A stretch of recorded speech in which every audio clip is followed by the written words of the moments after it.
Sometimes in life you have these periods of catabasis. You lose your place. Those moments where there was before and then there was after. In life sometimes key parts of our lives just get pulled out, like the rug getting pulled out from under you, and it can kind of trigger a chain reaction of things that were supported by this thing that you might not have ever consciously realized. We're always going through death, rebirth. As a society, the cultures, our families, everything around us is participating in this process, and we're no different. You get a handful of these in life, right? When you finish school, that whole lifestyle just disappears, and now you're in the real world, you're doing real life things.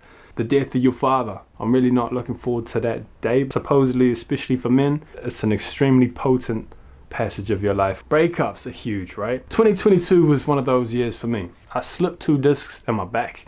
My back was cooked. I was incapacitated. All my nerves were just shot up. I could barely walk. On the worst nights, I couldn't even sleep. There was no position in which I could get into that wasn't painful. And in the very beginning, it was worse because no one could tell me what it was. Doctor didn't know, physio didn't know, acupuncturist didn't know, the osteo didn't know. Of course, when that happens, your first thought is, I'm gonna die. And so there was that going on. That meant that I couldn't work. I had no income. I also left the girl that I was seeing, which was like a situationship, dragging each other along. Hearts getting squashed all over the place. Absolute fuck around. I had all these things going for me and all this happening, and then just in one foul swoop, in the span of like 1 month, my girl was gone, my job was gone, my financial security was gone, my health was gone, my future was in question, because I still thought I was gonna die. Life as I had known it had gone up in flames. It was a death, but there was not yet anything new established. So I was just nowhere. I was just in no man's land. And you can find yourself in these positions in life. And if you haven't yet, you probably will someday. And I don't wish that upon you, but I think it's also necessary. It's like the dead wood in a forest going up in flames, so space can be made and new things can grow. It has to happen, even though it's fucking uncomfortable. It was in equal parts exciting as it was terrifying. Because you know they say anxiety is the dizziness of freedom. And it felt that way. The world kind of opened up in that moment, which was exciting. Everything shuffled around, but then it was also like, well, hang on, what the fuck do I do now? But it also took a lot of vision. It took a lot of planning and like thinking. This was the period where I really went inside myself, I think, for the first time, pause. So that whole year was like this shifty, tipsy, topsy-turvy. It was an ego death. A midlife crisis is just an example of this phenomena I went through happening later in life, which I'm sure is even more disruptive. I spent like 6 months planning it, visualizing it. What do I want my life to be? But I hadn't yet started upon any new road. I was still nowhere, right? I had a better understanding by now, but I still hadn't left the station. New Year's 2022, between 22 and 23. I go away with a bunch of friends, and it was a different crowd than I usually went away with. They were all newly budding friendships that kind of sprouted out of this new season in my life. They were a little bit more like, I guess you could say, spiritually inclined, or a little bit less about party and a little bit more about like connecting, you know. And so this was really refreshing for me, and I enjoyed it a lot. So before the clock struck 12, we each grabbed a card from a shuffled tarot deck, and then when it hit 12 p.m, the beginning of 2023, the new year, we read our cards, and I drew the Fool. I was like, the Fool? Lame. It's not the sexiest sounding card, I will admit. I had no experience with tarot, right? So it was all very, very new to me. Sorry, I had a meeting, picking up where we left off. And so I looked into it.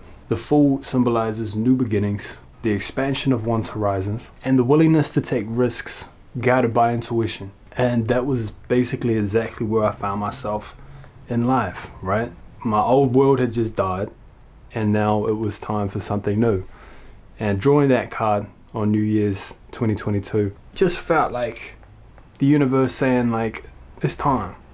It created an exciting energy around it, rather than being kind of anxious about, well, what now? It reframed it as an exciting period.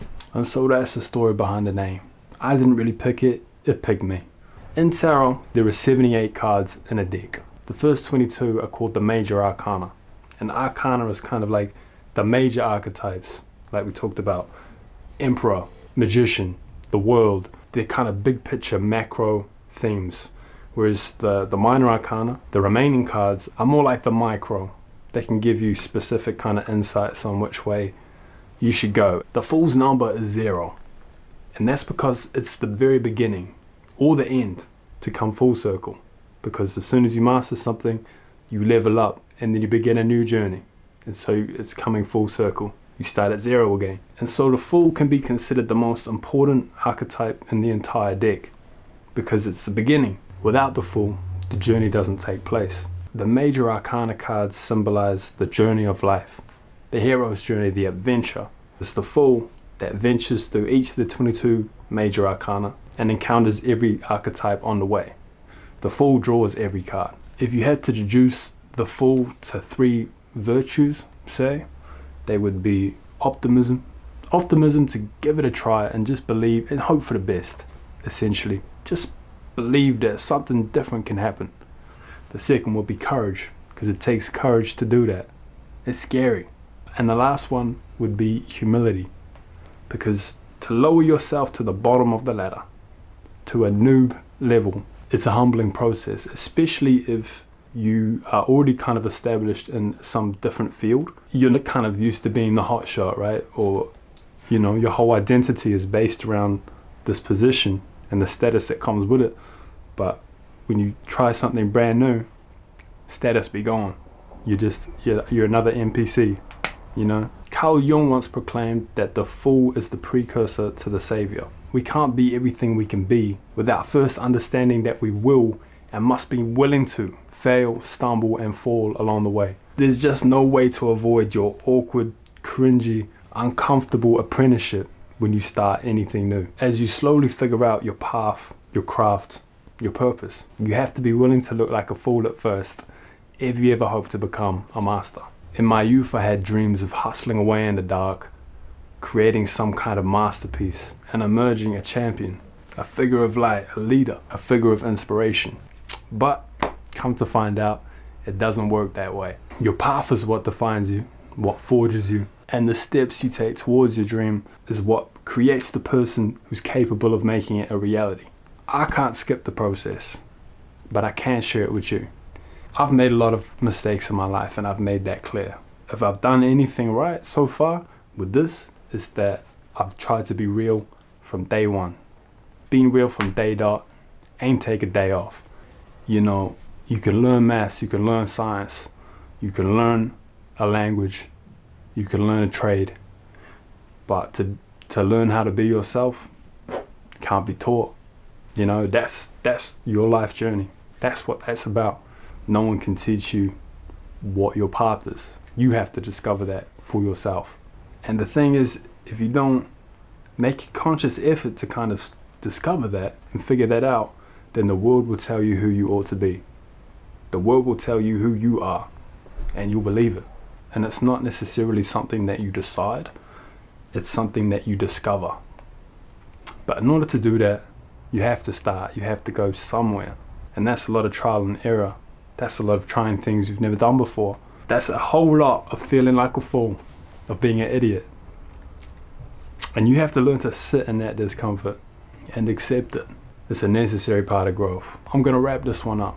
Don't forget to like and subscribe. Hit the little bell thing. Bing! Fire some questions down below. Hit my DM, Flesh of the Fool, Instagram, TikTok, all that good stuff. There's a whole world waiting for you, man, if you're brave enough to play the fool.